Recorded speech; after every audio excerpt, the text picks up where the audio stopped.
जब से कोरोना के खिलाफ ये जंग छिड़ी है, तब से किसी चीज का अगर पूरी दुनिया में सबसे बेसब्री से इंतजार हो रहा है तो वो है कोरोना के खिलाफ वैक्सीन। तमाम देश जो विश्व के हैं वो आपस में ही रेस में लग गए कि आखिर कोरोना को हराने के लिए वैक्सीन हमारा ही देश बनाएगा, हमारा दबदबा पूरे विश्व में कायम होगा। आइए इस सेशन के लिए आपको लिए चलते हैं सीधे अपने सहयोगी राहुल कंवल के पास और उनके साथ है एम्स के director doctor Randeep Guleria. Rahul, Healthgiri awards में अब हमारे साथ जुड़ गए हैं all India institute of medical sciences के डायरेक्टर जाने माने डॉक्टर रणदीप गुलेरिया। डॉक्टर गुलेरिया, स्वागत है आपका। आज तक पर सफाईगिरी अब हेल्थगिरी बन गई है और सबसे बड़ा सवाल देश भर में लोगों के जहन में इस वक्त यही है कि ये कोरोना वायरस की समस्या से जो हम लोग निपट रहे हैं, इससे निजात आखिरकार हमें कब मिलेगी, कब खत्म होगा ये नाइटमेयर हमारा? तो ये सवाल सबके मन में है और मेरा ये मानना है कि इसके दो पार्ट्स हैं। एक पार्ट ये है कि कब ऐसा सिचुएशन होगी कि हम ज़्यादा से ज़्यादा बैक टू नॉर्मल आ पाएंगे, जो हम पहले काम करते थे वो कर पाएंगे बिना डर के, बिना इस फिक्र के कि किसी को सीवियर इन्फेक्शन हो सकती है या हॉस्पिटल में जाना पड़ सकता है। और दूसरा, कब ऐसी सिचुएशन आएगी कि ये पैंडेमिक बिल्कुल ख़त्म हो जाएगा और हम ये कह पाएंगे कि अब कोविड हमारे बीच नहीं है। पहला वाला जो सिचुएशन है उसके लिए अगले इस साल के एंड तक या अगले साल की शुरुआत तक सिचुएशन ऐसी हो सकती है कि हम जो हम पहले काम कर रहे थे काफ़ी हद तक कर पाएंगे। वायरस ख़त्म नहीं होगा पर कुछ हद तक कंट्रोल में हो जाएगा। वैक्सीन आनी चाहिए तो वैक्सीन से भी कुछ हद तक कंट्रोल आ जाएगा, लेकिन पूरी तरह से इससे राहत पाने में तो टाइम लगेगा, 1-1.5 साल और लग सकता है। अलग अलग रिपोर्ट्स दुनिया भर से आ रही हैं वैक्सीन प्रोजेक्ट को लेकर। हम आपसे जानना चाहते हैं कि आज की तारीख में अगर आपसे पूछा जाए कि हिंदुस्तान में वैक्सीन कब से, किस हफ्ते से या किस महीने से बंटनी शुरू हो जाएगी, तो आपको क्या लग रहा है? नवंबर, दिसंबर, जनवरी, अगला साल, कब आपको लगता है कि हिंदुस्तान में लोगों को वैक्सीन मिलनी शुरू हो जाएगी? ये सवाल भी मुश्किल है। ये कहना, ये देखना पड़ेगा कि अगर सारी ट्रायल्स ठीक होती हैं, जो वैक्सीन ट्रायल हो रही हैं फेज़ 2 या फेज़ 3 की भारत में जो चली हुई हैं, उसमें हमें 2-3 रिजल्ट्स अच्छे आए कि वैक्सीन सेफ़ है। अभी तक जो भी रिजल्ट आए हैं उसमें यही आया है कि वैक्सीन बिल्कुल सेफ़ है। फॉलोअप में भी यही आया कि वैक्सीन सेफ़ है, उससे किसी को कोई ज़्यादा साइड इफ़ेक्ट नहीं है। और दूसरा ये कि वैक्सीन इफ़ेक्टिव है, कि वैक्सीन लगाने से प्रोटेक्शन मिलता है। एक तो ये हुआ कि वैक्सीन लगाने से आपके शरीर में एंटीबॉडीज़ बनते हैं, लेकिन वो एंटीबॉडीज़ फिर जाके आपको सफिशिएंट प्रोटेक्शन देते हैं जब आपका एक्सपोजर हो किसी व्यक्ति के से या इन्फेक्शन से, और आपको इन्फेक्शन ना हो या बहुत कम मात्रा में हो। ये जब हम देख पाएंगे तो फिर हम वैक्सीन को आगे प्रोड्यूस कर पाएंगे। और लार्ज उसमें भी एक चैलेंज है कि इतने डोजेस कैसे हम बनाएं और कैसे डिस्ट्रीब्यूट करें। इस सब को देखते हुए अगर सब ठीक ठाक रहा तो अर्ली नेक्स्ट ईयर तक, जनवरी तक उम्मीद की जा सकती है कि हमें वैक्सीन जो है कुछ हद तक मार्केट में आ जाएगी। आप कह रहे हैं कि जनवरी 2021 तक वैक्सीन बाजार में आ जाएगी। उसके बाद सवाल ये होगा कि अगर 1.3 अरब लोगों को वैक्सीन दी जानी है और शुरुआत में केवल कुछ करोड़ डोज ही वैक्सीन के बन सकते हैं, तो आप जैसे जो डॉक्टर हैं, सरकार में, हेल्थ मिनिस्ट्री में जो लोग हैं, वो ये कैसे तय करेंगे कि इतनी कम वैक्सीन इतनी ज़्यादा आबादी में डिस्ट्रीब्यूट किस तरीके से की जाएगी? इस पे ऑलरेडी काम हो रहा है और इस पे हर दफ़ा जब वैक्सीन आती है तो वैक्सीन प्रायोरिटाइजेशन जो हम कहते हैं कि अगर हमारे सबसे ज़्यादा इम्पॉर्टेंट किसको वैक्सीन मिलनी चाहिए। 2 ग्रुप्स जो सामने आते हैं, एक है जिनको इन्फेक्शन के चांसेस ज़्यादा हैं, चाहे वो हेल्थ केयर वर्कर्स हों या और कोई और कोरोना वॉरियर्स हों, और दूसरा एक ग्रुप ऐसा है जिनमें डेथ्स ज़्यादा हों, मोर्टेलिटी के चांसेस ज़्यादा हों, मृत्यु के चांसेस ज़्यादा हों। इन दोनों को हम प्रायोरिटाइज करते हैं कि इन ग्रुप्स को हम जल्दी वैक्सीन दें, क्योंकि हम ये चाहते हैं केसेस कम हो और ये चाहते हैं कि डेथ्स कम हो। तो अगर हम एक प्रायोरिटी लिस्ट बनाएं और उसकी एक लिस्ट बना के देखें कि जैसे जैसे डोजेज आएंगे हम उसी हिसाब से लिस्ट के नीचे चलते रहें, तो हम ये वैक्सीन जो है ये इक्विटेबली सब लोगों को डिस्ट्रीब्यूट कर पाएंगे बेस्ड ऑन द प्रायोरिटी। नहीं, क्योंकि ऐसा नहीं होना चाहिए कि जिसकी लाठी उसकी भैंस। जिसके पास ज़्यादा पैसे हैं, जिसका ज़्यादा पहुंच है, वो तो पहुंच जाए लाइन में एकदम आगे कि मुझे टीका लगाइए, वैक्सीन दीजिए। लेकिन जो गरीब हैं, जो कि वाकई में वनरेबल हैं उस बीमारी को लेकर, जिनको हो सकता है ये वायरस, उनके पास उनका नंबर ही ना आए, क्योंकि हिंदुस्तान में और दुनिया भर में अक्सर ऐसा ही होता है कि जिनके पास पैसा होता है वो तो अपना काम करा लेते हैं, बाकी लोग वेट करते रह जाते हैं। बिल्कुल सही, इसीलिए बहुत ज़रूरी है कि ये हम प्रायोरिटाइजेशन पहले से करें और इसमें स्ट्रिक्ट कंट्रोल हो। और ये जैसे आपने कहा कि एक और जो समस्या है ग्लोबल कम्युनिटी में, वो है जो हम कहते हैं वैक्सीन नेशनलिज्म, कि कई देश कहते हैं कि हमारे यहाँ वैक्सीन बना है तो हम अपने देश में ही देंगे, और जो गरीब देश है या जो जिन देशों में इतनी फैसिलिटी नहीं है वहाँ पे वैक्सीन को हम नहीं देंगे। तो WHO ने इसमें पूरे गाइडलाइंस बनाए कि वैक्सीन की डिस्ट्रीब्यूशन इक्विटेबल होनी चाहिए। और हमको ये समझना चाहिए कि ये ग्लोबल पैंडेमिक है। देश में भी अगर हम कुछ लोग वैक्सीन लगा लेंगे और नहीं लगाएंगे, और हम प्रायोरिटाइजेशन ठीक से नहीं करेंगे, तो पैंडेमिक जल्दी खत्म नहीं होगा, उससे मौतें भी ज़्यादा होंगी और पैंडेमिक भी ज़्यादा फैलेगा। इसलिए जो प्रायोरिटी लिस्ट बनाई जाती है उसको सिंसियरली फॉलो करना चाहिए, तभी जाके हमारे केसेस भी कम होंगे और डेथ्स भी कम होंगे। पर दुनिया भर में लोग सवाल पूछ रहे हैं कि ये कैसे मालूम पड़ेगा कि जो वैक्सीन है वो सुरक्षित है या नहीं, सेफ है कि नहीं लगाने के लिए, क्योंकि अभी उसका ट्रायल तो हुआ है लेकिन लॉन्ग टर्म ट्रायल नहीं हुआ। अगर कोई लॉन्ग टर्म साइड इफेक्ट्स हैं इस वैक्सीन के तो वो तो पता ही नहीं चलेंगे, क्योंकि इतनी जल्दबाजी में इस वैक्सीन को बाजार में उतारा जा रहा है कि इसके दूरगामी परिणाम क्या होंगे इसका अंदाजा भी उन डॉक्टरों को भी नहीं, उन साइंटिस्ट को भी नहीं जो कि वैक्सीन के प्रोजेक्ट पर काम कर रहे हैं। तो इसके दो सॉल्यूशंस हैं। एक सॉल्यूशन है कि जब भी हम वैक्सीन करते हैं तो उसको एनिमल ट्रायल्स करते हैं और उनको लॉन्गर टाइम के लिए फॉलो अप करके देखते हैं एनिमल स्टडीज में। दूसरा ये है कि जैसे हम फेज 3 ट्रायल की बात कर रहे हैं जो साथ साथ हो रही हैं, इन वैक्सीन ट्रायल्स में जो हम सीक्वेंस में ट्रायल्स करते हैं वो पैरेलल में कर रहे हैं। फेज 1, फेज 2 और फेज 3 साथ साथ करने की कोशिश कर रहे हैं, जिससे हमारा टाइम जो है वो कंप्रेस हो जाए। तो उसमें ये सारी चीज़ें देखी जाती हैं कि लॉन्ग टर्म साइड इफेक्ट्स जो हैं वो क्या हो सकते हैं, और जब हम वैक्सीन उतारेंगे भी तो जिन लोगों को वैक्सीन लगेगी उनकी भी क्लोज मॉनिटरिंग होगी कि इनमें कोई लॉन्ग टर्म इफेक्ट्स तो नहीं है। क्योंकि एक चीज़ है कि हमने एक ग्रुप को वैक्सीन दिया, लेकिन एथनिक वेरिएशन बहुत है। हमारे यहाँ पे कई लोगों को और कोई अंडरलाइंग बीमारी हो, उनके साथ वैक्सीन कैसे बिहेव करता है तो वो भी जानना ज़रूरी है। ओल्डर एज ग्रुप में कितनी इम्यूनिटी देता है, बुजुर्गों में कितनी सेफ्टी है। तो ये जैसे जैसे वैक्सीन हम यूज़ करेंगे तो ये भी जो है डेटा कलेक्ट करना बहुत ज़रूरी है, क्योंकि ये चीज़ें भी साथ साथ हमें पता करनी चाहिए। इस वक्त हिंदुस्तान में हर रोज़ करीब औसतन 1000 से ज़्यादा लोगों की मृत्यु हो रही है कोरोना वायरस के चलते। जनता ये जानना चाह रही है कि क्या हम लोग पीक को क्रॉस कर चुके हैं या पीक के नज़दीक हैं, या पीक अब कितना दूर है, क्योंकि हिंदुस्तान में जितने केस हर रोज़ आ रहे हैं वो दुनिया में बाकी सारे देशों से ज़्यादा है। हमारी आबादी भी ज़्यादा है, लेकिन दुनिया के किसी भी और देश में, पहले हम कहते थे कि आप किसी और देश से तुलना कीजिए, हिंदुस्तान में केस बहुत कम है, अब ऐसा नहीं है। हिंदुस्तान में दुनिया भर में सबसे ज़्यादा केस हर रोज़ पाए जा रहे हैं, मौतें भी 1000 से ज़्यादा हो रही हैं। आपके हिसाब से हम जो पीक है उसके कितने नज़दीक हैं या कितने दूर? अगर हम ये देखें, अभी हमारे जो केसेस हैं सबसे ज़्यादा हम देख रहे हैं, अगर हम केसेस पर मिलियन की बात करें या डेथ्स पर मिलियन पॉपुलेशन की बात करें तो वो रिलेटिवली कम है, लेकिन एब्सोल्यूट नंबर्स में सबसे ज़्यादा केसेस भारत से ही हैं, और वो इसलिए क्योंकि हमारी जनसंख्या इतनी ज़्यादा है।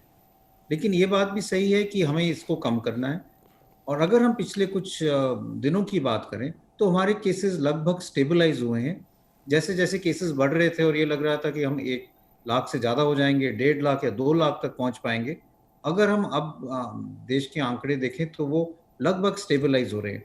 अगर ये स्टेबिलिटी कुछ और दिन रहती है, हफ्ता 2 हफ्ते तक रहती है, तो तब हम थोड़ा सा कॉन्फिडेंटली ये कह सकते हैं कि हो सकता है कि हम कर्व हमारा फ्लैटन हो गया है और अब हम पीक हमारा आ चुका है और हम आस्ता आस्ता केसेस कम होने लगेंगे। पर एक और जो बड़ा फर्क आंकड़ों में नजर आ रहा है, पहले जो ज्यादातर केसेस थे वो देश के बड़े शहरों से निकल के आ रहे थे, अब केसों की संख्या छोटे शहरों में और गांव कस्बों में बढ़ रही है।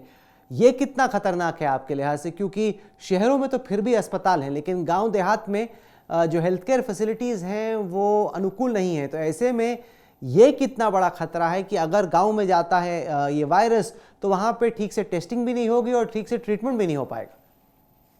तो इसमें 2 चीज़ें हैं। एक तो बात सही है आपकी कि जो पैंडेमिक है वो शिफ्ट कर गया है, वो छोटे शहरों में पहुंच गया है, गाँव में पहुंच गया है। जहाँ पे हम पहले बात करते हैं कि दिल्ली, मुंबई या बड़े शहरों में केसेस ज़्यादा थे, वहाँ पे अब केसेस जो हैं स्टेबलाइज हुए हैं, और अब हमारे जो नए केसेस आ रहे हैं वो इन क्षेत्र से आ रहे हैं। लेकिन यहाँ पे एक और दो तीन चीजें समझने की जरूरत है कि जब लॉकडाउन हुआ था तो यहाँ पे काफी तैयारी की गई थी, चाहे ऑक्सीजन की बात की जाए, चाहे हेल्थ केयर फैसिलिटी की भी बात की जाए, या टेस्टिंग की बात की जाए। और इसलिए हम इतने ज़्यादा टेस्ट अब कर पा रहे हैं। हम 14 से 15 लाख टेस्ट रोज कर पा रहे हैं, क्योंकि हम कई इलाकों में जहाँ पे पहले टेस्टिंग नहीं थी और वो छोटे शहर थे, छोटे जो जगह थे, नॉर्थ ईस्ट का एरिया था, वहाँ पे अब कर पा रहे हैं। दूसरा एक और चीज़ समझने की है कि जहाँ हम शहरों की बात करते हैं वहाँ पॉपुलेशन डेंसिटी बहुत ज़्यादा है। जैसे दिल्ली की बात करें या मुंबई की बात करें, छोटे शहरों में और गाँव में पॉपुलेशन डेंसिटी ज़्यादा फैली हुई है। इसलिए केसेस के वहाँ पे जल्दी से फैलने के या एकदम क्लस्टर बनने के चांसेस रिलेटिवली कम है।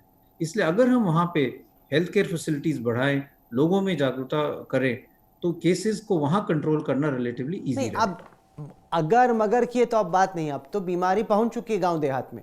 और हकीकत यह है कि अभी मैं उत्तराखंड के कुछ गांव से निकल रहा था, वहां मैंने देखा कि लोगों में उतनी जागरूकता नहीं है। मास्क जो कि बड़े शहरों में कम से कम फिर भी लोग लगा के घूमते हैं या उनको थोड़ा तो आइडिया है, वहाँ पे ऐसी ज़िंदगी थी सामान्य तौर पे कि लोगों को मालूम ही नहीं था या एहसास ही नहीं था या उनको फ़र्क नहीं पड़ रहा था या चिंता ही नहीं थी कि उनको मास्क लगा के घूमना है, उस तरह की अवेयरनेस नहीं थी।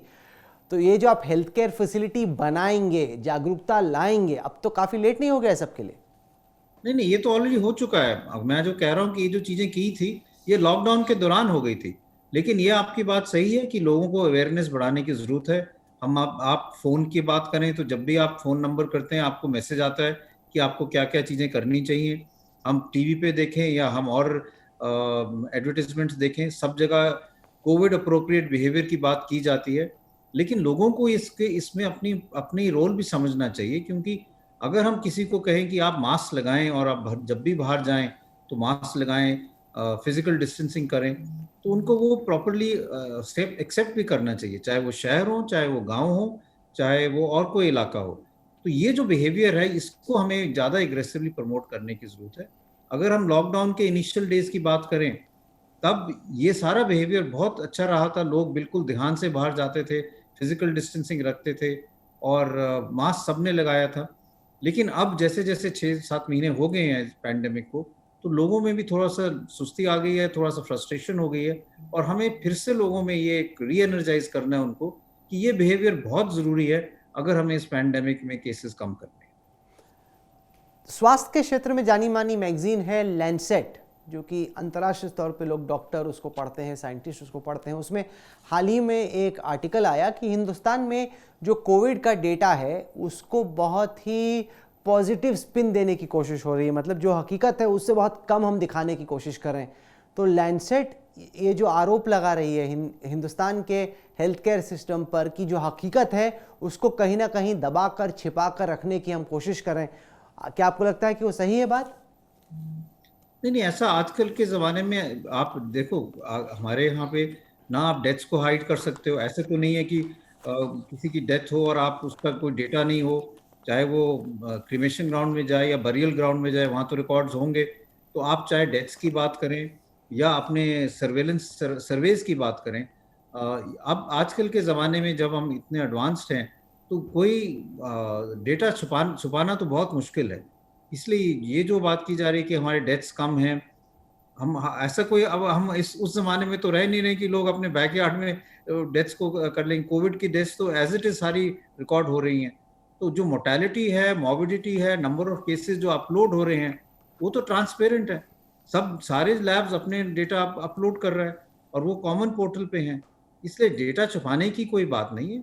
ये बात सही है कि हम अपनी तरफ से लोगों में पॉजिटिव फीलिंग की कोशिश करनी चाहिए। There should not be a feeling of dejection. People should actually work together so that हम पैंडेमिक से बाहर आ पाएं और मेंटल हेल्थ और मेंटल स्ट्रेस कम होना चाहिए। खूब चर्चा हुई है हर्ड इम्यूनिटी को लेकर कि कब कोविड के केसेस एक ऐसी संख्या तक पहुंच जाएंगे जब हर्ड इम्यूनिटी एक तरीके से पूरे समाज में उत्पन्न हो जाए। अभी हमने जो सीरोलॉजिकल सर्वे है हाल ही में आया, उस पर हम लोगों ने नज़र डाली। आपके हिसाब से हर्ड इम्यूनिटी की कितनी अहमियत है और हर्ड इम्यूनिटी हिंदुस्तान में आपको क्या लगता है कि कब जाके आएगी? देखिए, हर्ड इम्यूनिटी की अहमियत इतनी ज़्यादा नहीं है, क्योंकि अगर हम हर्ड इम्यूनिटी की बात करें तो इसका मतलब कि एटलीस्ट 60 to 70% लोगों में इन्फेक्शन होना चाहिए। उसको हमारे जितनी देश की संख्या है, उसमें पॉपुलेशन है, उसमें इतने परसेंटेज लोगों को इन्फेक्शन होना का नंबर बहुत ज़्यादा है और उससे मोर्टेलिटी का नंबर भी बढ़ जाएगा। हमें अभी भी जो हम कहते हैं टेस्टिंग, ट्रैकिंग, ट्रीटिंग, वो पॉलिसी रखनी चाहिए। हर्ड इम्यूनिटी जब आएगी तो वो वैक्सीन के साथ ही आ पाएगी। जब हम बहुत सारे लोगों को वैक्सीन कर पाएंगे और उनमें इम्यूनिटी आ जाएगी, तभी हम हर्ड इम्यूनिटी की बात कर सकते हैं। नेचुरल हर्ड इम्यूनिटी जो है हमारे देश में आने में बहुत टाइम लगेगा। वो एक कोई सोल्यूशन नहीं है, ना हमें ज़्यादा उसके लिए उस तरफ जाना चाहिए। एक जो चर्चा हुई वैक्सीन प्रोजेक्ट को लेके, मैं पढ़ रहा था बयान आदर पूनावाला का, जो कि सीरम इंस्टीट्यूट चलाते हैं और दुनिया में सबसे ज़्यादा वैक्सीन का मैन्युफैक्चरिंग उन्हीं के यहाँ पे होता है। वो कहते थे कि 80,000 करोड़ रुपए लगेंगे वैक्सीन अगर आपने देश भर में लोगों को देने हैं। वो कह रहे थे कि सरकार के भीतर क्या सोच है, ये पैसा कहाँ से आएगा। वैसे ही इस वक्त मंदी चल रही है, वैसे ही हमारी इकोनॉमी रिसेशन के दौर से गुजर रही है, तो ऐसे में इतना ज़्यादा अगर पैसा चाहिए होगा हर आदमी तक वैक्सीन पहुंचाने के लिए, तो उसके लिए सरकार की क्या तैयारी है?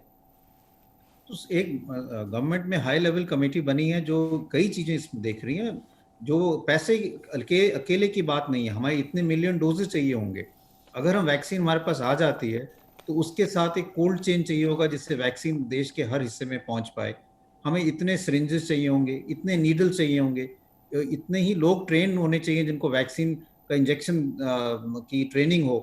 तो ये सारा काम ऑलरेडी शुरू हो गया है कि ये सारी जो चीज़ें हैं ये हमारे साथ साथ हम मैन्युफैक्चर कर पाएँ, इसका ऑर्डर प्लेस कर पाएँ, जिससे जब भी वैक्सीन क्लियर हो जाए रेगुलेटर से कि ये अब वैक्सीन सेफ है, ये इफेक्टिव है, तो हमारा एक प्लान इन प्लेस हो जिससे हम वैक्सीन जो है सब लोगों को डिलीवर कर पाएँ। और उसी तरह से इसकी कॉस्टिंग की जाएगी जिससे अफोर्डेबल भी हो और इससे जो है सब लोग इसको ले भी पाएँ। एक बड़ा सवाल उठ रहा है री इन्फेक्शन को लेके कि अगर आपको कोरोना वायरस होता है, आप रिकवर कर जाते हो, तो क्या आगे चलकर फिर से री इन्फेक्शन हो सकता है? साधारण तौर पर वायरस के बाद री इन्फेक्शन नहीं होता है, लेकिन दुनिया भर में और कुछ हिंदुस्तान में भी अब केस ऐसे आ रहे हैं जहां लोग रिपोर्ट कर रहे हैं कि उनको एक बार फिर से कोरोना वायरस हो गया। ये कितना खतरनाक है, ये कितना कॉमन है आपके हिसाब से डॉक्टर साहब? तो ये वायरस और वायरस पे वेरी करता है। कई वायरसेस हैं जैसे हम जानते हैं जिनमें री इन्फेक्शन नहीं होता है। जैसे इवन अगर हम वायरस की बात करें, हम कहते हैं कि जिसको हर्पीज है उसको फिर से हर्पीज नहीं होता। चिकन पॉक्स की बात करें, लेकिन कई वायरसेस हैं जिसमें री इन्फेक्शन के चांसेस है क्योंकि वायरस अपने आप को म्यूटेट करके चेंज करता रहता है। क्लासिकल एग्जांपल इन्फ्लुएंजा का है। इन्फ्लुएंजा का हमें एक दफ़ा जुकाम नज़ला इन्फ्लुएंजा हुआ, अगले साल फिर हो सकता है क्योंकि वो वायरस थोड़ा चेंज कर गया है और अब रिलेटिवली नया स्ट्रेन आ गया है जो पहले से डिफरेंट था, इसलिए हमारी इम्यूनिटी कम हो गई। तो ये वाला जो वायरस है कोविड वाला, ये इतना ज़्यादा म्यूटेट नहीं करता जैसे इन्फ्लुएंजा का वायरस करता है। इसलिए लोगों को मानना ये है कि री इन्फेक्शन रिलेटिवली कम रहेगा, लेकिन अगर हम देखें तो डेफिनेटली री इन्फेक्शन रिपोर्ट किया जा रहा है और उसके कारण ये है कि हमारे यहाँ पे जो केसेस का स्पेक्ट्रम है वो बहुत वाइड है। एसिम्प्टोमेटिक केसेस भी हो रहे हैं जिनमें कोई सिम्टम नहीं हुए, आपको इन्फेक्शन हुआ और आप ठीक हो गए, आपको पता भी नहीं चला कि आपको कोविड हुआ है। और दूसरे एंड में ऐसे लोग हैं जो वेंटिलेटर पे हैं जिनको बहुत सीवियर इन्फेक्शन हुआ। अब ये भी है कि जिनको माइल्ड इन्फेक्शन है या एसिम्प्टोमेटिक है, उनमें इतनी एंटीबॉडीज नहीं बनी कि उनको इतनी प्रोटेक्शन मिल पाए और उनमें री इन्फेक्शन के चांसेस थोड़े ज़्यादा लग रहे हैं। जिनको ज़्यादा सीवियर इन्फेक्शन है, उनके बॉडी का इम्यून सिस्टम ने ज़्यादा एंटीबॉडीज बनाए और हो सकता है कि उनको ज़्यादा प्रोटेक्शन मिले। दूसरा इंपॉर्टेंट इशू जो री इन्फेक्शन के साथ आता है कि जब आपको री इन्फेक्शन होता है, क्या उससे जब री इन्फेक्शन होगा तो क्या माइल्डर इलनेस होगी या ऐसा तो नहीं कि इससे ज़्यादा सीवियर इलनेस होगी। कई केसेस हमने ऐसे देखे हैं जो री इन्फेक्शन के रिपोर्ट किए गए हैं जिसमें री इन्फेक्शन जो था वो माइल्डर फॉर्म का था, लेकिन अब रिसेंटली कुछ ऐसे केसेस भी रिपोर्ट हुए हैं जिसमें ज़्यादा सीवियर फॉर्म का री इन्फेक्शन हुआ है कि बॉडी का इम्यून सिस्टम ज़्यादा रिएक्ट किया जब आपको दूसरी दफ़ा इन्फेक्शन हुई। नंबर ऑफ केसेस अभी स्मॉल है, अगर हम पूरे आंकड़े देखें तो कोविड के इतने ज़्यादा केसेस हुए हैं, लेकिन री इन्फेक्शन के केसेस तो अभी गिने चुने हैं। लेकिन जैसे जैसे आगे हफ्ते निकलेंगे तो इस बात पे रिसर्च करने की ज़रूरत है कि री इन्फेक्शन कितना कॉमन है, वो कैसे मैनिफेस्ट करता है और किन लोगों में इसके चांसेस ज़्यादा हैं। ये सवाल आगे के लिए इम्पॉर्टेंट है क्योंकि इसका डायरेक्ट बेरिंग वैक्सीन पे भी है। डॉक्टर गुलेरिया, अब तक हमने बात की वैक्सीन की, हमने बात की पीक की, लेकिन मैं थोड़ा व्यक्तिगत तौर पे आपसे जानना चाहता हूं कि एम्स के डायरेक्टर के तौर पे आपका एक्सपीरियंस क्या रहा है कोरोना वायरस के साथ? आपकी टीम, आपके जो यंग डॉक्टर्स हैं वो लगातार एक तरीके से फ्रंटलाइन पे रहें, कोरोना वॉरियर रहें, तमाम बीमारियों से आप डील करते हैं, उन बीमारियों की तुलना में कोरोना वायरस से निपटना कितना आसान या मुश्किल रहा है आपके लिए? तो एम्स में और हम अगर डॉक्टर्स की बात करें तो कई बीमारियों से डील करते हैं, ज़्यादा इन्फेक्शंस भी हैं। और कई दफ़ा जब मैं कोविड के बारे में सोचता हूँ तो मुझे HIV के दिन याद आ जाते हैं, जब तब भी इस टाइप का पैनिक था, क्योंकि तब हमें कुछ ज़्यादा पता नहीं था एड्स के बारे में, HIV के बारे में। लेकिन जब भी एक नया वायरस आता है तो डॉक्टरों में या हेल्थ केयर वर्कर्स में एक डर सा पैदा होता है। और हमने भी ये देखा कि शुरू में हमारे हेल्थ केयर वर्कर्स में एक डर था कि किस टाइप की इन्फेक्शन होगी, कि इसमें मोर्टेलिटी ज़्यादा तो नहीं है, ये इन्फेक्शन हम घर तो नहीं ले जाएंगे, हमारे पेरेंट्स में तो नहीं लग जाएगी, और उनमें क्या डेथ रेट ज़्यादा हो जाएगा। तो आई थिंक जैसे जैसे ये पैंडेमिक चेंज हुआ है, हेल्थ केयर वर्कर्स में भी कई चेंजेस आए हैं, कॉन्फिडेंस आया है कि हम इसको डील कर सकते हैं, PPE डाल के प्रोटेक्शन हमें मिल सकती है। और कई केसेस ऐसे हैं जो माइल्ड हैं, कई हेल्थ केयर वर्कर्स जिनको बीमारी हुई वो रिकवर कर गए। लेकिन जैसे जैसे पैंडेमिक बढ़ा और चैलेंजेस आए, अब मैं कहूँ तो एक टाइप का हेल्थ केयर वर्कर्स में फटीग भी आ रहा है। और इसलिए बहुत ज़रूरी है कि हम उनको री एनर्जाइज करें, उनका जो मोराल है उसको बूस्ट करें, क्योंकि ये उनको लगना चाहिए कि अब जैसे जैसे हम बिजनेस एज यूजुअल पे जा रहे हैं तो हम उनको नहीं भूले हैं। और ये बहुत ज़रूरी है, क्योंकि उनके मोराल जो है वो हाई रहना बहुत ज़रूरी है। केसेस अभी भी कम नहीं हुए और हेल्थ केयर सिस्टम पे अभी भी बहुत स्ट्रेन है। साथ साथ एक और चैलेंज जो शुरू हुआ है वो ये है कि जब लॉकडाउन था तो तब नॉन कोविड केसेस जो थे वो बिल्कुल कम हो गए थे। सड़कों में ट्रैफिक नहीं था, रोड एक्सीडेंट्स नहीं थे, हेड इंजरीज नहीं थे। अब जब लॉकडाउन पूरा खुल गया है तो हमारा नॉन कोविड में भी जो केयर है वो भी बढ़ गया है, और कोविड के केसेस तो अभी भी ज़्यादा हैं। इसलिए हेल्थ केयर वर्कर्स पे और कोरोना वॉरियर्स पे ज़्यादा स्ट्रेन है, क्योंकि उनको सब कुछ मैनेज करना है। पेशेंट्स जो आ रहे हैं, जो नॉन कोविड है उनको भी देखना है, और जो कोविड आ रहे हैं उनको स्पेशल उनकी ध्यान रखनी है। और कोविड वाले पेशेंट जो हैं कई दफ़ा उनमें कोई लक्षण नहीं होते, वो नॉन कोविड वार्ड में आ जाते हैं, लेकिन बाद में उनको बुखार हुआ और वो पॉजिटिव आ गए, और हेल्थ केयर वर्कर्स और साथ में जो और पेशेंट्स हैं उनको भी एक रिस्क हो जाता है। तो ये आपने ये बहुत कहा कि चैलेंजिंग पैंडेमिक है। कई आपके जो हेल्थ वर्कर्स हैं वो एसिम्प्टोमेटिक थे या बहुत जल्दी से उनकी रिकवरी हो गई, और कुछ की स्थिति बहुत नाजुक हो गई, और कुछ की तो मृत्यु भी हुई। हमने भी ऐसा ही देखा, और जितने भी लोग आपको इस वक्त देख रहे हैं उन्होंने भी ऐसा ही एहसास किया होगा कि कई लोग तो फटाफट रिकवर हो जाते हैं, कई लोगों को ऑक्सीजन की ज़रूरत पड़ती है, कुछ को ICU की ज़रूरत पड़ती है, और कुछ लोगों की बहुत ही अनफॉर्चुनेटली निधन भी हो जाता है। लेकिन मैं आपसे जानना चाहता हूँ एक आम दर्शक के तौर पे कि ये कैसे तय होता है कि बॉडी में ये वायरस कैसे रिएक्ट करेगा, क्योंकि कुछ तो लोग हैं जिनको कोई ना कोई पुरानी बीमारी है जिसको कोमॉर्बिडिटी कहते हैं, जिनके केस में समझ में आता है कि हाँ इनकी स्थिति पहले से ही नाजुक थी और हो सकता है कि अगर वायरस हो जाए तो इनकी स्थिति बिगड़ सकती है। लेकिन कई लोग ऐसे भी हम लोगों की जानकारी में आए हैं जिनको पहले से कोई बीमारी नहीं थी, लेकिन उनकी स्थिति या तो बहुत नाजुक हो गई और कुछ केसेस में तो उनकी डेथ भी हो गई। तो ये क्यों हो रहा है? कैसे तय होता है कि वायरस क्या आपको या गोली की तरह है, छू के निकल जाएगा या इतनी अंदर जाके चोट पहुंचाएगा कि एकदम आपके होश उड़ जाए? बिल्कुल सही है आपकी बात, और ये बात सही है कि हम कुछ रिस्क फैक्टर्स तो हम कहते ही हैं, जैसे ओल्डर एज ग्रुप है, कोमॉर्बिडिटीज़ हैं। लेकिन ये बात भी सही है कि कई पेशेंट जिनको कोमॉर्बिडिटीज़ हैं, हमारे यहाँ एक लेडी एडमिटेड थी 92 ईयर्स की, वो ठीक होके चली गई, बिल्कुल ऑक्सीजन पे ही उनको कई दिन हमने रखा और वो ठीक हो गई। और कई यंगर एज ग्रुप हैं जिनको कोई कोमॉर्बिडिटीज़ नहीं होती और उनको एकदम सीवियर निमोनिया हो जाता है, वेंटिलेटर पे आ जाते हैं। तो इस पे तो नॉट ओनली हमारे यहाँ पर सारी दुनिया में रिसर्च हो रही है। प्रिडिक्टर, कैन यू प्रिडिक्ट, हम कैसे शुरू में कुछ मार्कर्स देख सकते हैं कि ये कहें कि ये जो ग्रुप है इनमें कोई ससेप्टेबिलिटी है कि सीवियर इन्फेक्शन होगा, ज़्यादा इनको मोर्टेलिटी के चांसेस हैं। अभी ये कहना मुश्किल है, क्योंकि ये हमारे पास कोई ना बायोमार्कर है, ना कोई और इंडिकेटर्स है जिससे हम ये कह पाएँ कि जो बॉडी और वायरस का इंटरेक्शन है वो किस तरह जाता है, माइल्ड इन्फेक्शन की तरह चलता है या सीरियस इन्फेक्शन की तरह, वो प्रेडिक्ट करना अभी बहुत मुश्किल है। हम लोगों को क्लोजली मॉनिटर करते हैं और ये देखते हैं कि अगर उनकी सैचुरेशन गिर रही है, अगर मार्कर्स जो हैं ब्लड में वो बढ़ रहे हैं, तो हम ये कह सकते हैं कि ये ज़्यादा सीरियस इन्फेक्शन की तरफ जा रहे हैं। अगर उनको जल्दी ठीक हो जाते हैं, बुखार जल्दी ठीक हो जाता है, मार्कर्स ठीक रहते हैं, सैचुरेशन नहीं कम होती, तो ये लगता है कि ये माइल्ड केसेस हैं, ये ठीक हो जाएंगे। लेकिन शुरू में कहना बड़ा मुश्किल है। क्या आपको लगता है कि जब ये महामारी आखिरकार खत्म होगी तो लोगों को डॉक्टरों की अहमियत, हेल्थ केयर सिस्टम की अहमियत, हेल्थ गिरी की अहमियत, इसका ज़्यादा एहसास होगा कि आर्मी से, नेवी से कहीं कम नहीं है कोरोना वॉरियर्स की अहमियत। और जो समाज में डॉक्टरों की जो पहले से ही पोजीशन थी बहुत ही अच्छी थी, लेकिन इससे कहीं ना कहीं लोगों के मन में डॉक्टरों को लेकर, हेल्थ केयर वर्कर्स को लेकर जो इज्जत है वो बढ़ेगी। क्या आपको लग रहा है कि एक तरीके से ये भी एहसास होगा कि हेल्थ केयर सिस्टम पर कितना काम करने की जरूरत है हिंदुस्तान को?